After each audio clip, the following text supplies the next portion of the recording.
Here are the top 5 Donald Trump news items for today. Supreme Court to hear Birthright citizenship case. The Supreme Court has agreed to hear argument on President Trump's executive order that seeks to end birthright citizenship for children born to undocumented immigrants or those on temporary visas.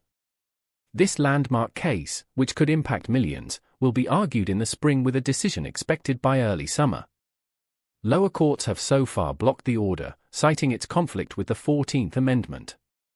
U.S. military strikes in Caribbean under congressional scrutiny. Congress is intensifying its oversight of U.S. military strikes against suspected drug-smuggling boats in the Caribbean.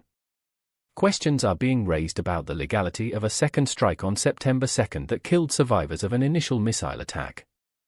Lawmakers are demanding more information and footage, with some introducing legislation to restrict funding for these operations. Trump administration reprioritizes national security strategy. A new national security strategy document from the Trump administration downplays the focus on Islamic terrorism and Middle East policy, instead prioritizing dominance in the Western Hemisphere and treating mass migration as the top national security threat. It introduces a Trump Corollary to the Monroe Doctrine, aiming to block foreign influence in the Americas and shift military resources accordingly. Trump receives inaugural FIFA Peace Prize amid World Cup draw. President Trump was honored with the first ever FIFA Peace Prize at the 2026 World Cup draw ceremony.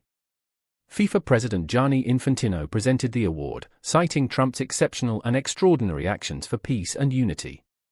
Trump described it as one of the greatest honors of his life, claiming he has saved millions of lives. India signs expanded trade deal with Russia despite U.S. pressure. India has signed a new economic cooperation program with Russia to expand trade through 2030, despite facing pressure from the Trump administration to reduce ties due to the war in Ukraine. Russian President Vladimir Putin stated that Russia will continue uninterrupted shipments of fuel to India, highlighting their long-standing alliance. Stay tuned for more updates on Donald Trump.